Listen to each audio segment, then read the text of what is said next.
Ethan Cross never believed money had a smell until the night he first touched $1 million. It was stacked in dull, rubber-banded bricks inside a metal suitcase, the kind he'd only ever seen in movies.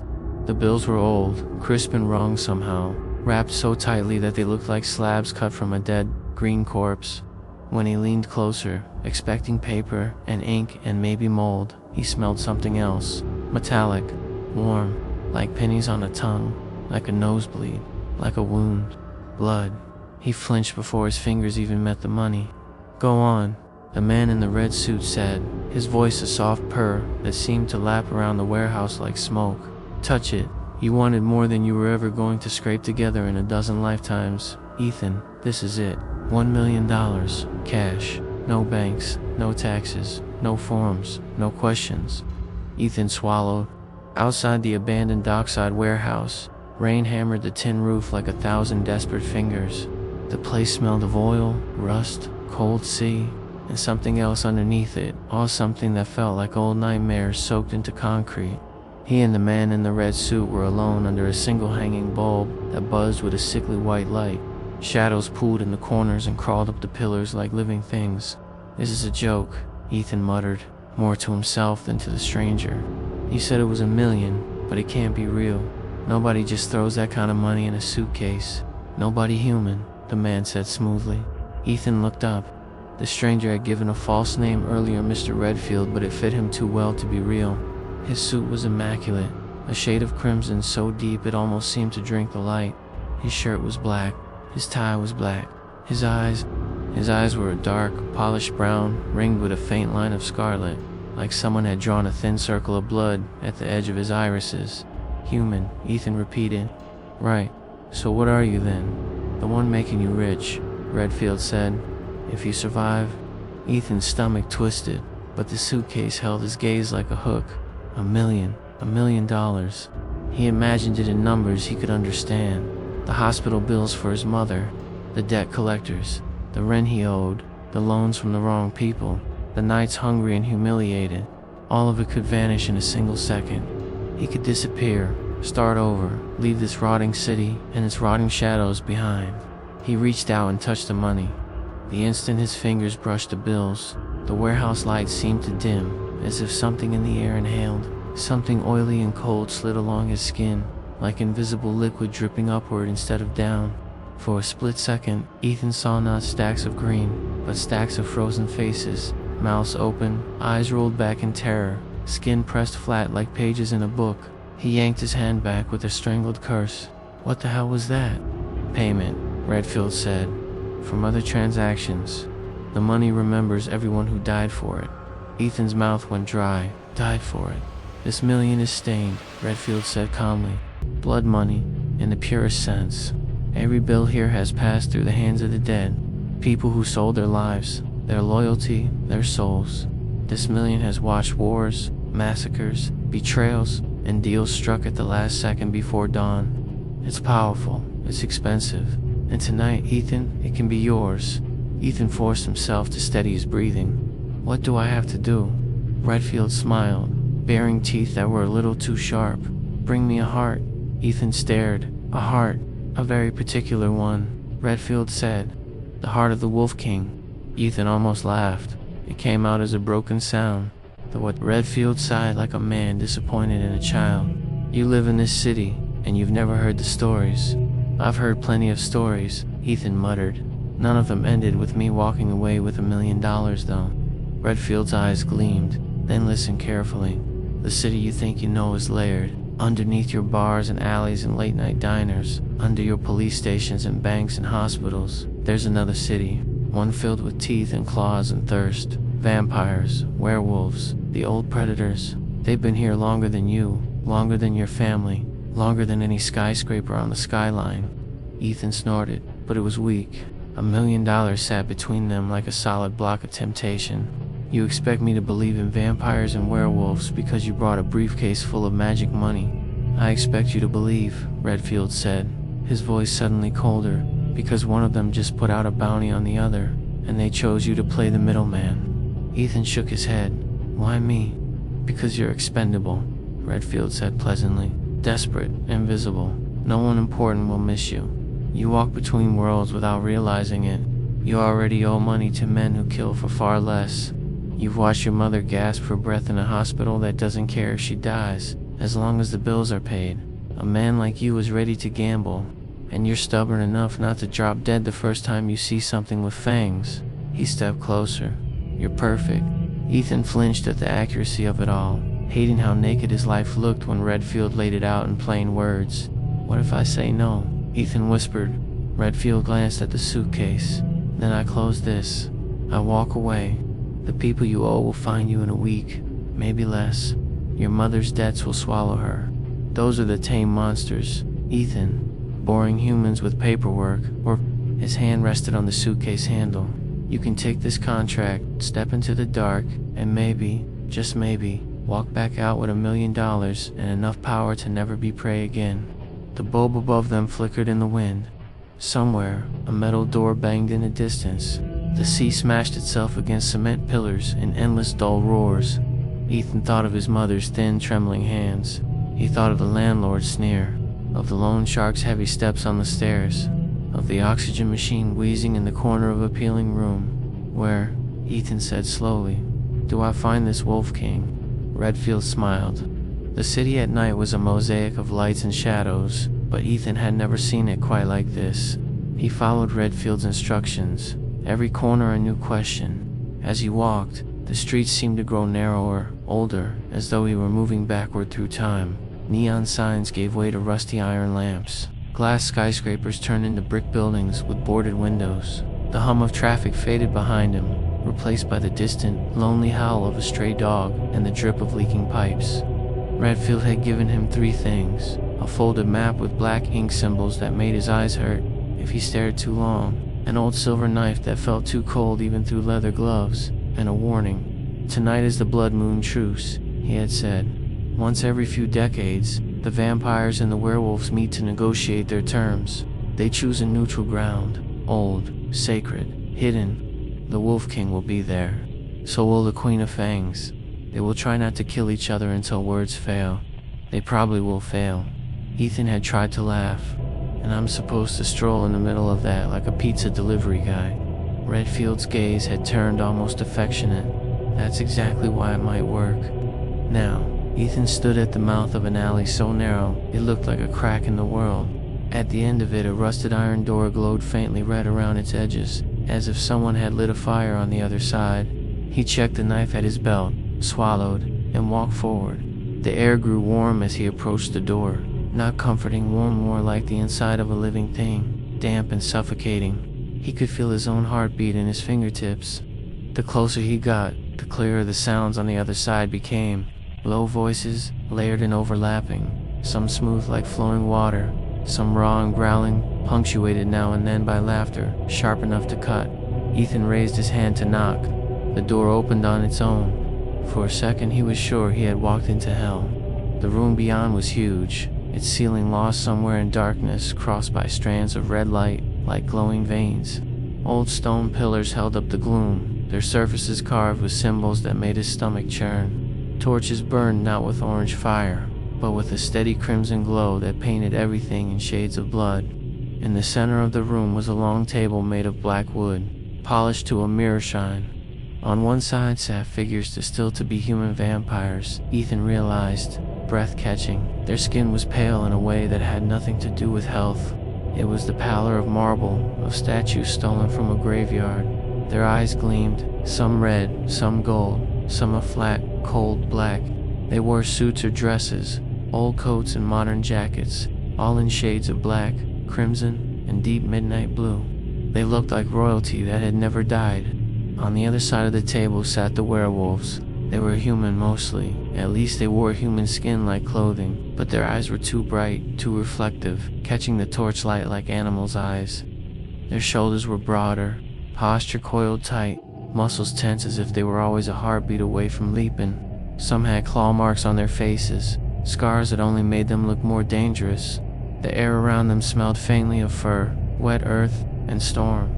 At the head of the werewolf side sat a man with iron-gray hair and eyes the color of amber lit from within. Even sitting, he seemed tall, his body a solid wall of muscle under a scarred leather jacket.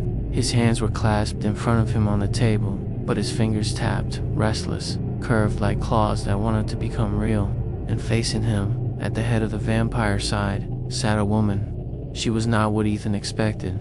She looked young, maybe early 30s, with long black hair flowing over a dark dress that shimmered like oil.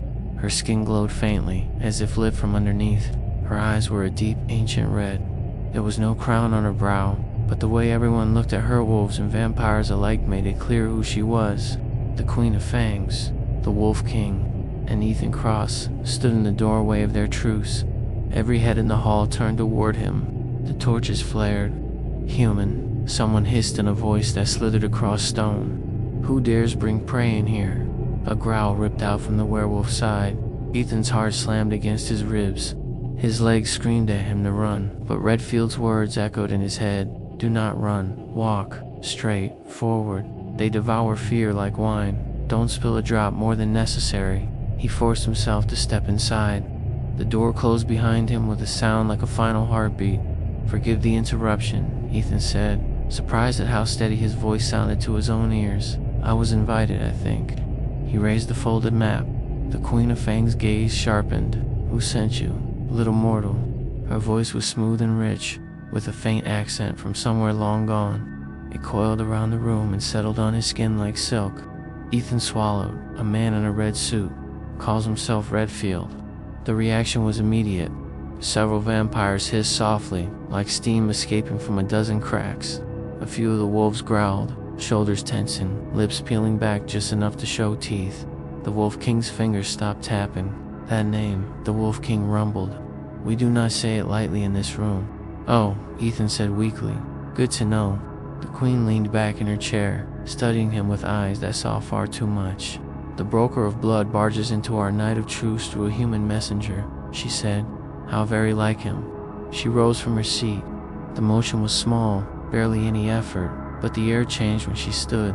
The torches dimmed, retreating from her presence. Her dark dress flowed like a pool spreading over the floor. Ethan had to fight the urge to step back. "What does he want?" the Wolf King demanded, his voice a low earthquake. "He sells death to both our sides and then pretends to be neutral.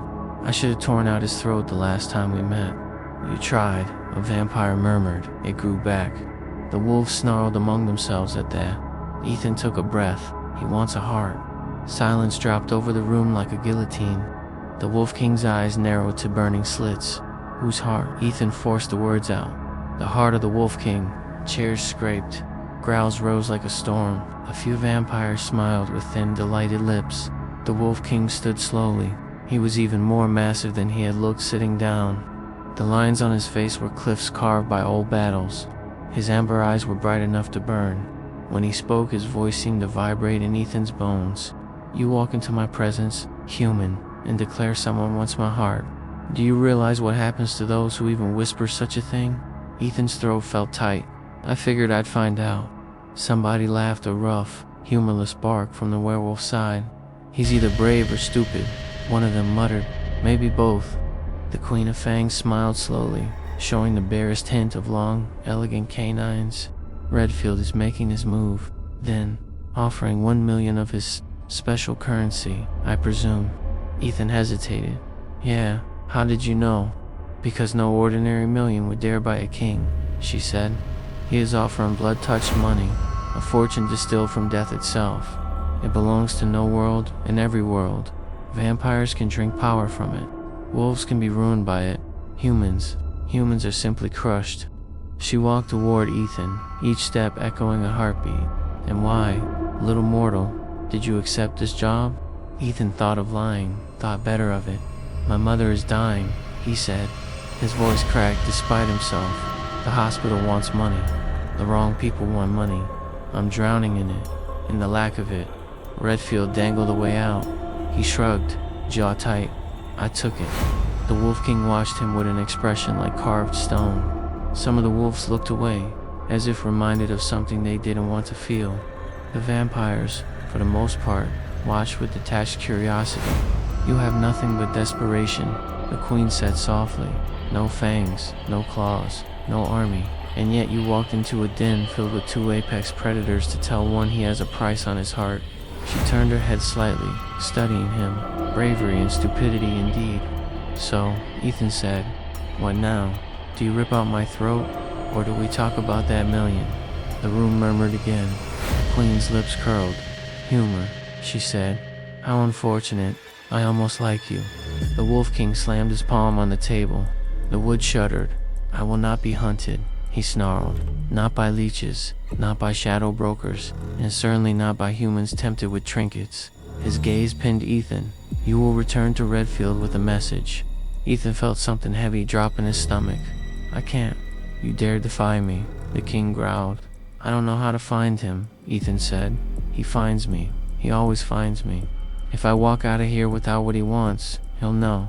And I don't think he'll just let that go." The queen's eyes narrowed slightly. "So the broker has you on a leash." She circled Ethan, studying him like a new weapon. "Interesting. Very interesting." One of the vampires leaned forward, voice silky. "We could give Redfield what he wants," he said. "Give him the Wolf King's heart. That would solve many of our long-standing issues." The wolves erupted in snarls and curses. "Let him try," a broad-shouldered wolf snapped, pounding his chest. "Let any leech here move against our king. See what happens." "Enough," the Wolf King snapped. His voice, full of old power, silenced his pack. He turned back to Ethan, and for the first time, something like grim amusement touched the corner of his mouth. "Human," he said. "What would you do with $1 million soaked in blood?" "Truly." Ethan blinked. "I told you. Pay off debts. Save my mother. Try to live like I'm not always one step away from being crushed." "And after that?" the queen asked, her voice a whisper at his back. "After the debts, after the hospital, after the move to some sun-washed little town you think is safe." Ethan hesitated. He pictured a small place by the sea, or somewhere with clean air and quiet nights. He imagined waking up without fear. He imagined forgetting the way Redfield's eyes glowed like garnets in the dark. "I don't know," he admitted. "Maybe I'd try to forget all of this." The queen's laughter was soft and cruel. "Oh, little mortal, you've already stepped into the maw. There is no forgetting. Not now." The Wolf King was silent for a long moment. Then he said, "Money like that does not just buy things, it changes them. It feeds on the sins it's spent on. If you brought it into your mother's hospital, the walls would start to bleed. People would die faster. The doctors would turn cruel. The nurses would grow numb. Have you not felt it already, when you touched it?" Ethan remembered the faces, flattened and screaming, buried in stacks of dead paper. His mouth went dry. "Redfield did not offer you salvation," the king said. "He offered you chains woven from blood, and he offered you my heart," Ethan said. "Pretty sure that's worse." The Wolf King's lips twitched. "Perhaps." The queen stroked her lower lip with a pale finger. "There is another way," she murmured. Both the king and Ethan looked at her. Another vampire hissed, "My queen." "Silence," she said without turning. The other vampire felt quiet instantly. She stepped around to face both Ethan and the Wolf King, her eyes glowing slightly brighter. "Redfield wants the heart of the Wolf King. The wolves obviously will not allow their king to die. We cannot let the broker grow any stronger. He already profiteers on our wars, selling death to both sides. But the contract has been made. The money has been touched. The threads are in motion." She tilted her head. "We cannot simply ignore them." "Get to your point, Fang Queen," the Wolf King growled. "We give him a heart," she said. "Just not the one he asked for." Ethan frowned. "I don't follow." The queen's gaze turned on him. "You carried his money. You accepted his task. You walked into this place, into our world, as his agent, but there is more to you than he suspects. You are adaptable. You did not faint, did not run, did not fall to your knees. Your fear is loud, but your will is louder." "You want to kill me instead?" Ethan asked. "I'm not a big fan of that version of the plan." She smiled, a slow chilling curve. "Oh no, I want to change you." The Wolf King's eyes flashed. "Absolutely not. You would refuse a chance to wound Redfield." She asked to twist his contract in ways he does not expect. The king growled low in his chest. "Explain." The queen turned her back on Ethan, addressing the room. "The old magic around Redfield's contracts is specific," she said. "The heart of the Wolf King, but the language is always written in such a way that there are cracks. He likes trickery. He plays with words, believing himself the cleverest creature in the room." Her red eyes gleamed. What if we made a new Wolf King? The Howl murmured, shock crawling across both sides. Ethan stared. No, wait, I'm not. I don't want. You said you'd do anything for that million, she said without mercy. This is anything. The Wolf King snarled. I am not giving my crown to a human boy. I'm not asking you to give him your pack, the Queen said. I'm asking you to give him a piece of your power, just enough to make him something else, a hybrid. Not quite wolf, not quite human. Mark him with your blood, your bite. Let the old magic taste him and recognize him as Wolf King in some small, technical way. Then let him walk into Redfield's den with his own transformed heart beating in his chest. Her grin widened, sharp as broken glass. Redfield will get what he asked for, the heart of the Wolf King, but not the one he wanted. The hall went silent again. Ethan shook his head, heart pounding. You want to turn me into some kind of werewolf? The King's echo, the Queen said. A shard of his power lodged in mortal flesh. You will be stronger, faster, harder to kill. Redfield will not see it coming, and when he moves to take your heart, when he lays claim to his twisted prize, her eyes gleamed. We will come for him. The argument lasted longer than Ethan's sense of reality. The werewolves exploded in fury. Some saw the cunning in it, others saw only insult. A few called it blasphemy to even suggest splitting the King's power. Others said they would rather risk war with Redfield than allow him to continue gathering influence unchecked. The vampires whispered among themselves like a nest of snakes. They liked any plan that hurt the broker. They also liked watching the wolves squirm. In the center of the storm, Ethan stood, feeling like a piece on a board he couldn't even see. At last, the Wolf King lifted his hand, and the room slowly quieted. He looked older suddenly, the lines on his face dug deep with old grief. There was a time, he said, voice low, when our wars were simple, teeth and claws, turf and pride. Then came men like Redfield. They brought contracts instead of claws, secrets instead of snarls. They sold weapons to both sides, sold us our own people back in chains, sold humans like you, little fragments of our war, so they could bleed in the crossfire. He looked at Ethan directly.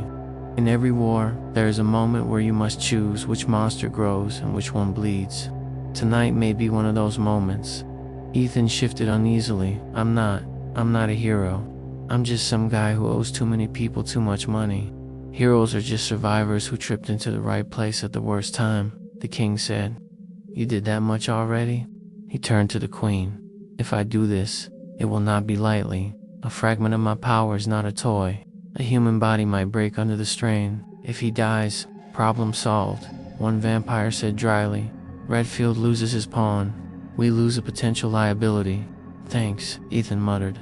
The Queen ignored them. We can fortify him, she said. Give him a blend of our strengths, wolf and fang, heat and cold, blood and beast. Redfield thinks he deals with fragile things. Let's give him something that bites back. The King's lips curled. You would share your blood with him too. There has not been a true hybrid in centuries, the Queen murmured, as if to herself. Imagine it, a heart touched by Wolf King and Queen of Fangs both. Old magic would twist itself in knots trying to define it. Redfield's contract will bind itself to the strongest identity it can read. Wolf King will be enough to satisfy its terms. She looked back at Ethan. You want your million, little mortal? Earn it, bleed for it, change for it. Ethan's head spun. If I say no, then Redfield eventually finds you, she said calmly, and takes what he wants anyway, without protection, without power, without us. The Wolf King stepped closer, towering over Ethan until his shadow swallowed him whole. Your life as it is, he rumbled, is already a hunt. You are prey, chased by debts, by sickness, by predators in cheap suits. In my world, we have a word for prey who takes claws into his own hands. What's that? Ethan whispered. Pact. Ethan closed his eyes. Memories flickered by his mother's thin smile, the hiss of oxygen, the utter exhaustion in her eyes when she thought he wasn't looking, the landlord pounding the door, the bruises on his ribs when he chose the wrong alley at the wrong hour. If he walked away now, nothing changed. If he stepped forward, everything changed. Fine, he said hoarsely. Do it. Turn me into whatever insane thing you're talking about. Just don't let it kill me before I get that million. And after, the Queen asked softly. He opened his eyes. After that, we'll see. The ritual took place in a chamber below the truce hall, downstairs older than language. The walls glistened with moisture and something darker. Chains hung from the ceiling, some broken, some still bearing rusted cuffs. Symbols were carved everywhere on stone, on old bones, on the underside of metal plates bolted into the floor. The air was thick with old blood and new magic. Ethan stood in the center of a circle drawn in ash and powdered silver. His heart hammered so loudly he was sure they could all hear it. The queen stood on his left, the wolf king on his right. Last chance, the king rumbled. You step out of that circle now. We forget this madness and find another way. There is no other way, the queen said quietly. Not one that wounds Redfield this deeply. Ethan licked dry lips. Let's get it over with. Before I start thinking again. The queen smiled, just a little. Courage, she murmured. I like that. She raised her hand and bit into her wrist. Dark, thick blood welled up, glowing faintly from within, like embers through glass. The scent of it filled the chamber sweet, metallic, intoxicating. Ethan's head swam. Do not inhale too deeply, she said calmly. You are still human. For the moment, the Wolf King bared his own wrist and brought his teeth down. His blood was different. It spilled out hot and golden red like molten metal. The smell was raw earth and lightning, fur and moonlight. It made Ethan's fingers ache, his teeth itch, his skin prickle like something inside him was trying to wake. Step forward, the queen commanded. Ethan did. She extended her bleeding wrist toward his lips. Drink, she said. Fear screamed inside his skull. Every instinct told him to run. This was wrong. This was monstrous. He shouldn't drink blood. He wasn't an animal. He thought of his mother again. He drank. The blood hit his tongue like liquid fire and ice tangled together. It slid down his throat in a cold line that immediately burned hot. His vision blurred. For a second, he saw the world as a series of pulsing red veins. He could hear hearts beating all around him, slow, steady vampire hearts. Heavy, pounding wolf hearts. His own frantic hammering. Memories that weren't his flickered through his mind. Castles under black storms. Candlelit ballrooms filled with silent dancers. Fields of corpses under a scarlet sky. A ship at sea with every passenger nailed to the deck. Mouths open in soundless screams. He staggered. Easy, the queen said, her voice echoing in his head like a bell from underwater. Do not drown. Let it settle. Let it curl around your human soul. Do not let it crush you. The Wolf King stepped forward. No, mine, he said. His wrist dripped hot, golden blood onto the floor, each drop hissing where it struck the symbols. Ethan's stomach churned. I don't know if I can take more. You wanted power, the king growled. Take it. He lifted his wrist to Ethan's mouth. Ethan drank again. If the queen's blood was ice and fire, the king's was thunder. It exploded across his tongue, raced down his throat, and detonated in his chest. His bones felt like they were being stretched and compressed at the same time.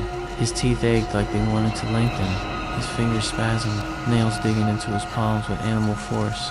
Every muscle in his body clenched until it felt like he would tear his own skin off. He screamed. The sound echoed off the stone, high and raw and human. Then it twisted.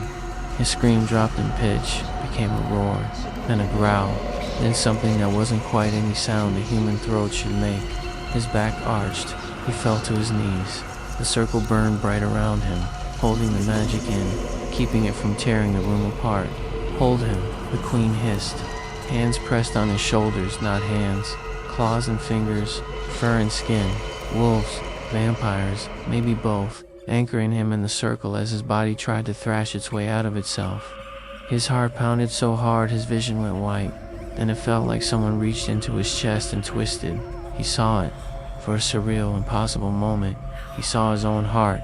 It hung in the air before him, still beating, still attached to nothing and everything, suspended in a web of glowing lines. Red threads ran one-way vampire power, smooth and cold. Golden threads ran another wolf strength, wild and hot. Between them, a smaller, fragile network of dim light pulsed his human self, flickering, stubborn, refusing to extinguish. The queen's voice draped itself around the vision like a cloak. Here beats the heart of Ethan Cross, she said. Human, desperate, chosen by the broker, touched by fate. We weave new threads through this heart. We name it. We reshape it. We bind it to older power. The Wolf King's voice rumbled under hers like distant thunder. By the blood of the pact, by the howl under the full moon, by scars and hunts and old alpha law, I grant this heart a shard of my crown. When it beats, wolves will hear a distant echo of my call, enough to satisfy old magic, not enough to command my pack. Their voices twined, rising and falling, words and languages Ethan didn't recognize. The threads around his heart tightened, twisted, merged.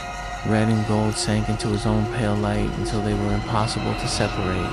Pain flared so bright he thought it would split him in half. But under it all, something else bloomed. A surge of strength so deep it felt like a new muscle had grown in his soul. Rage, hot and bright. Hunger, cold and sharp.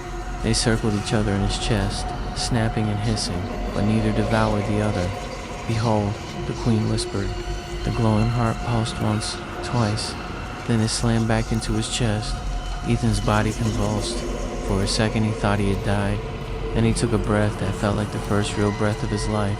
The room snapped back into focus. He was on his knees in a circle, drenched in sweat. His hands dug into the stone floor hard enough to crack it. He could see every grain in the rock. He could hear every heartbeat in the room, distinct, layered, distant, and close. The torch flames looked like slow, swirling storms instead of simple fire. He lifted his head. The Queen of Fangs stood before him, eyes wide with genuine curiosity. The Wolf King loomed on his other side, expression grim. "How do you feel?" the Queen asked. Ethan smiled weakly, teeth aching as if something inside them had shifted. "Hungry," he said, "and awake." He pushed himself to his feet. His body felt wrong, but in a way that wasn't exactly bad. More like he was wearing a suit one size too strong, something he would grow into with time. His muscles thrummed, his skin tingled, his hearing picked up a mouse scurrying behind a wall. The scent of dust, stone, blood, and fur layered together into something almost beautiful. He realized, with a quiet shock, that he could hear the Queen's pulse, slow, steady, powerful. He could smell the Wolf King's blood, hot and bright, thrumming under his skin. "Welcome to the edge, Ethan Cross," the Queen murmured. "No longer prey, not yet predator." Something between the Wolf King nodded once. "Your heart now carries a sliver of my crown. Old magic will taste it and recognize Wolf King in its echo. Redfield's contract will not know the difference. Not at first." Ethan flexed his fingers. His nails had lengthened just slightly. Not full claws, but enough to draw blood if he wasn't careful. "So now," he said slowly, "I go back to Redfield. Let him think he's going to carve my heart out for his million, and then what? You burst through the door and save me like some supernatural cavalry." "Something like that," the Queen said. "But we will not burst anywhere if you cannot convince him you are still the same desperate mortal he hired. You must be afraid, but not broken. Tempted, but not too eager. He likes to feel superior. Play into that. He always does his work in a layer between worlds," the Wolf King said. "A place where reality is thin. When he pulls your heart, we will need to be waiting in the cracks. Will I survive that?" Ethan asked bluntly. Silence. The Queen's lips curved. "Possibly." The Wolf King's eyes burned. "If you don't, he will still bleed for it. I swear that much." Ethan exhaled, a shaky laugh slipping out. "I was hoping for a slightly better odds ratio." "You chose the dark road," the Queen said softly. "There are no guarantees here, only teeth." Ethan looked down at his hands, then pressed them flat against his chest, feeling the steady, heavy beat of his new heart. Redfield had offered him $1 million and a way out. Instead, Ethan now carried the echo of a Wolf King and a Queen of Fangs inside his ribs. "Tell me one thing," he said quietly, looking between them. "If I do this, if I somehow survive, what happens to me afterward?" The Queen's eyes gleamed. "Afterward," she said, "you will belong to the night in ways you do not yet understand. The money, the debts, your human life that may all become very small problems compared to the things that will whisper your name in the dark, but you will not be prey anymore. That, I promise." The Wolf King's voice rolled like distant thunder. "If you live," he said, "you will always have a place at my fires. A wolf who carries a king's shard is still pack." Ethan nodded slowly. "Okay," he said. "Then let's go rip off the devil." Redfield was waiting exactly where Ethan knew he would be, in the one place in the city that did not belong to the living. The old bank had been condemned for years. Its front windows were shattered, its marble steps cracked, its doors chained shut. The gargoyles on the roof had lost most of their faces to vandalism and weather. People crossed the street to avoid walking in front of it, muttering about bad luck and strange noises at night. Ethan stood before it now, feeling his new heart pounding like a drum. The city around him seemed too bright, too noisy. Car headlights were little suns. The distant chatter of people on the sidewalk rang in his ears like bells. His nose caught scents he'd never noticed: oil, cheap cologne, wet concrete, hot street food from a vendor half a block away. He inhaled slowly. Then he walked up the cracked steps and slipped through a side door chain that had always looked unbreakable, until he tugged it and it snapped like old string. Inside, the air was still and heavy. Moonlight spilled through the broken windows, turning dust motes into slow, ghostly snow. The old lobby was a graveyard of rotted desks and toppled chairs. Marble pillars rose like tree trunks in a fossilized forest. The huge vault door in the back loomed like a massive, circular tombstone. "Ethan," Redfield's voice purred from somewhere near the vault. "You're late." Ethan walked forward. Redfield stood in front of the gaping vault. The metal door opened behind him like the mouth of some sleeping giant. The man in the red suit looked exactly as he had in the warehouse, immaculate, composed, amused. His eyes glowed faintly in the dim. "How did it go?" Redfield asked. "Did you find our furry friend?" Ethan swallowed. He could feel the new instincts inside him, sensing Redfield like a predator senses another predator. The Queen's cold calculation hummed in his veins, urging caution. The Wolf King's wild defiance snarled quietly in his chest. "I found him," Ethan said. "Told him about the contract, like you asked. And," Redfield's smile sharpened, "do you have what I requested?" That smile made Ethan's skin crawl in ways it hadn't before. He could see more now, something under Redfield's skin, a shimmer of old hunger. His scent was strange too. Not blood, not fur, not human. Something older, metallic and burnt. "Not yet," Ethan said carefully. "We need to talk about the money first." Redfield's eyes flickered. "The money is in play now, Ethan. You touched it. It knows you. It's yours, when the job is done, not before." "Yeah," Ethan said. "About that. The wolves and vamps in town. They don't exactly love you, man. They know who you are, what you've done." Redfield chuckled. "Of course they do. I've been making their wars more interesting for centuries. They say your million is cursed." Redfield's smile widened, showing teeth slightly too sharp. "Cursed is a peasant's word. It is potent, concentrated consequence. Every life it buys, every blood debt it closes, folds back into it. That's what makes it valuable." Ethan's new senses twisted at the edges of those words. The money was more than just paper. It was a reservoir of suffering. "And what about me?" Ethan asked. "What does it do to me?" Redfield tilted his head. "That depends," he said softly, "on who you become, on what you spend it on how much of it you dare keep near your heart." His eyes gleamed. "I warned you, it would change you." "Did you know they'd try to change me first?" Ethan asked. Redfield's smile froze for a fraction of a second. "They," he asked softly. "The Queen," Ethan said. "The Wolf King, your favorite customers." Redfield's gaze sharpened. "You spoke with them both?" "Yeah," Ethan said. "They didn't exactly roll out a red carpet, but they listened. And then they made me an offer." Redfield's eyes went flat. "Did they now?" Ethan took a breath. "My heart," he said, feeling the weight of it thump in his chest. Deeper, heavier than before. "It's not exactly human anymore." Redfield was silent. For the first time since Ethan had met him, the man looked genuinely interested. "Show me," he said. Ethan hesitated. Then he extended his hand. He focused inward, reaching for the strange tension in his blood. The Queen's cold precision guided his focus. The Wolf King's feral power answered his call. His nails lengthened, just slightly sharp, pale points. His pupils widened, the world sharpening in red-tinged detail. The sound of Redfield's heart tore whatever he had, instead of once lit into focus, a slow, deliberate beat like a drum muffled under velvet. Redfield's lips parted. "Fascinating," he murmured. "They gave you a gift. Feels more like a bomb," Ethan said. "Told me it would make your contract." "Interesting." Redfield's amusement returned, but it had an edge now.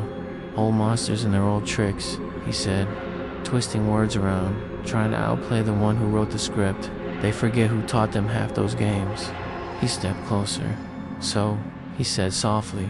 You stand here now with a heart that is no longer purely human, a heart touched by wolf and fang both. If I had to guess, the king and queen's little stunt. His eyes burned brighter, but you still came. I didn't have much choice, Ethan said. There's always a choice, Redfield said. You could have run hidden, tried to build a fragile little life somewhere else, but you came back to me, Ethan. Why? Ethan met his gaze. Because you're not the only one who wants something out of this, old Redfield asked. And what do you want now, besides your million? Ethan's new heart pounded once, hard. To stop being prey, he said. For good. Redfield's smile returned fully. Then you and I, he said softly, are not so different. He reached into his suit jacket and pulled out a small, black box, smooth and matte as shadow. When he flipped it open, the air around them shivered. Inside the box was a knife. Its blade was thin and long, made of a metal Ethan didn't recognize. It caught no light. It seemed to drink it instead. Symbols crawled along the edge, too small and sharp to read. This, Redfield said, is the cutter. It does not slice flesh. It slices the space between. It pulls what it seeks out of a body without leaving a wound. Useful for contracts like ours. Ethan swallowed. His heart beat faster, as if sensing what was coming. Redfield's eyes flared. Do you feel that? He asked. The magic settling, the old words binding you. Part of the Wolf King. He smiled thinly. They thought they were clever, weaving wolf and fang into a human heart to confuse the contract. But contracts are not confused, Ethan. They are hungry. They reach for the strongest thread they can find. He stepped closer. The vault door loomed behind him like a yawning mouth. I see that thread in you, Redfield whispered. I feel the king's echo calling from your chest. The moment you drank their blood, you became my solution. Ethan's skin crawled. They said it would fool you. Redfield laughed, a low, delighted sound. Oh, it did. For a moment, but you came here, alone, without your new friends crawling through the cracks yet. His eyes flicked to the ceiling. They're close though. I can taste them, waiting in the seams between. Wolves in the walls, vampires in the wires. They want to snatch the prize at the last moment. His gaze snapped back to Ethan. Let's not give them a last moment, shall we? Before Ethan could move, Redfield was right in front of him. He hadn't seen him cross the distance. 1 second, they were separated by several feet of cracked tile. The next, Redfield's free hand was on Ethan's chest, fingers spread as if feeling through bone. The knife in his other hand glowed with a faint, hungry light. Ethan's instincts screamed. He shoved forward, wolf and fang rising inside him, but Redfield's grip was iron. The hand on his chest felt like a brand pressed straight to his heart. Redfield whispered, it will only hurt for a lifetime. The knife moved. It didn't cut skin, it cut inside. Ethan felt something tug in his chest, deep and terrifying. It was like being pulled backward through his own ribcage. The world blurred. His ears rang with howling and screaming and whispering all at once. He saw flashes again. The Queen's castle, the Wolf King's forest, his mother's hospital room, the $1 million in the suitcase, the truce hall, the vault door yawning like a black sun. He felt his heart tear. Not physically, his chest still rose and fell, but something inside detached, dragged forward, stretched thin and thinner until he was sure it would snap. Light exploded between him and Redfield. It was not red, not gold, not human. It was all three at once. The heart cutter knife shrieked, a sound like metal grinding on bone. Threads of red, gold, and pale human light tangled around its blade, wrapping it like vines. Redfield's eyes widened. Well now, he breathed. This is new. Ethan gasped, fighting to stay conscious. His knees buckled. Redfield's hand clamped tighter on his chest, keeping him upright, armed like a steel bar. He could feel his heart half inside him, half outside, suspended in a web of contract magic and old power. See, Ethan, Redfield murmured. Here's the trick of it. Contracts like mine follow rules. Yes, but they are my rules. I can reinterpret them on the fly. The threads tightened. Heart of the Wolf King, he said softly. Very well. I see the wolf shard in you. I see the king's echo. That is enough. The contract is satisfied. The light flared. Ethan screamed. Something tore free. For a moment, he was sure he was dead. His vision went black. The last thing he saw was Redfield's face, lit by the glow of Ethan's extracted heart, not red, Not gold, but a twisted, powerful mix of both, bound with stubborn human light that refused to die. Redfield smiled like a man holding the world's sharpest knife. "Payment received," he whispered. He didn't die. That was the first surprise. Ethan woke lying on something cold and smooth. His chest ached, but there was no wound. His breathing was shallow, but steady. He opened his eyes to darkness so complete, even his new senses struggled. For a second he thought he was buried alive. Then a faint red glow appeared above him. He was in the vault, but it wasn't a vault anymore. The walls had melted into something like stone and flesh, shot through with glowing veins. The floor pulsed subtly under his back, like he was lying on the inside of a gigantic heart. The air was thick with the smell of old blood, metal, and something ancient. Redfield stood a few feet away, holding Ethan's heart. At least it looked like a heart. It hovered in the air above the heart-cutter knife, which was now embedded in a stone pedestal that hadn't been there before. The heart glowed red and gold, tendrils of pale light weaving between the colors like nerves. It beat, slowly. Ethan's chest thumped in time with it. "You're awake," Redfield said pleasantly. "Good. I prefer my investments conscious." Ethan tried to sit up. The room lurched. His limbs felt heavy, muscles sluggish. "What did you do to me?" he croaked. Redfield spread his hands. "Exactly what I promised. I took the heart of the Wolf King. The contract is fulfilled." Ethan laughed, a broken rasping sound. "That's not his heart." Redfield's eyes glowed brighter. "It is a Wolf King's heart," he said. "You carry the shard. You bear the crown, Echo. The words don't care which Wolf King they bind. They care only that the heart is marked with that power. You, my dear Ethan, are now both the weapon and the wound." He nodded at the pulsing heart. "Do you feel it? The tether?" Ethan did. He felt stretched between his chest and the thing floating above the knife. Every beat echoed in his bones and in the air. If he focused, he could feel two sets of pulses, one inside him, one out there, circling each other like twin moons. "If I crush this," Redfield said conversationally, "you die. If someone drags you too far from it, you die. If I feed too much power through it, you might wish you were dead. But in the meantime," he reached out and stroked the air around the heart. Threads of light flared at his touch. "You are uniquely useful." The walls pulsed harder, like the room itself was listening. "This place," Redfield said, gesturing around them, "is an in-between, a vault between realities. I built it with contracts, bones, and bad faith. Now, with your little hybrid heart wired into it, it will be a fortress, a weapon, a bridge." He smiled down at Ethan. "Thanks to you, I will be able to reach into the wolves' dens and the vampires' halls, pull on the strings connecting them to you, and tug.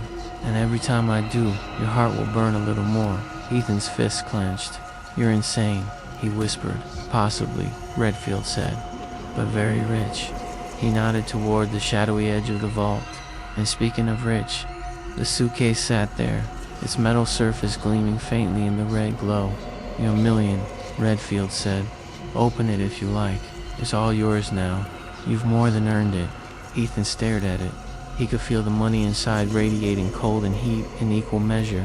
It whispered a chorus of lost voices. It hungered, it promised. He thought of dragging that suitcase into a hospital ward, of watching lights flicker, machines stutter, people's breaths falter, of debts paid in full and new ones written in blood. He thought of his mother, pale and fragile, and still so unbearably human. He thought of the Queen and Wolf King waiting in the cracks between worlds, listening for a chance to strike. He thought of his heart, hanging in the air like a hostage. "What now?" he asked hoarsely. "What do you want me to do?" Redfield considered him. "For now," he said, "I want you to rest, adapt, get used to your new situation. You are no longer just Ethan Cross. You are my anchor in this city's underworld, my hybrid heart beating between factions. When I call, you will answer. When I send you, you will go. In return," he nodded at the suitcase again, "you will have power, money, influence, enough to save your mother, if you are careful, enough to rebuild yourself, enough to make sure that no human predator hurts you again. The only monsters you'll ever have to fear from now on are me and the ones I introduce you to." He smiled, slow and cruel. "Welcome to the other side, Ethan. You wanted to stop being prey. Consider your wish granted." Somewhere beyond the vault, In the cracks between pillars and phone lines and moonlight, the Queen of Fangs and the Wolf King watched. "He has him," the Queen murmured, hooked through the heart. The Wolf King's jaw clenched. "We should have pulled him out sooner. He chose this," the Queen said softly. "But the game is not over. Redfield thinks he holds a perfect weapon. He doesn't understand that weapons can turn." "Do you truly believe the boy will turn on him?" the King asked. The Queen's eyes glowed in the dark. "He has something Redfield does not," she said. "Something no contract can fully bind." "And what is that?" the King growled. She watched Ethan reach toward the suitcase, then pull his hand back, jaw tight with disgust. "Guilt," she said, "and love. Dangerous things. In the right heart." The King snorted. "Sentimentality will not break Redfield's grip." "No," the Queen said, "but rage might." She turned away. "We wait," she said. "We watch. We keep bridges open to the boy's tether. One day, Redfield will pull too hard. One day, he will hurt someone Ethan cannot bear to see harmed. And when that happens," her smile was pure, ancient hunger, "Ethan Cross will stop being a pawn and become them all." Ethan lay on the pulsing floor of the vault, eyes closed, heart echoing between his ribs in the air above him. $1 million waited in the shadows, whispering promises. A monster in a red suit watched with patient hunger. Wolves and vampires sharpened their fangs on the edge of a coming war. And in the center of it all, a single, twisted heart beat on. Human and beast, king and prey, curse and weapon. Counting down to the night when it would finally decide who it truly belonged to. The million was his. The blood was everywhere. And the night was just getting started.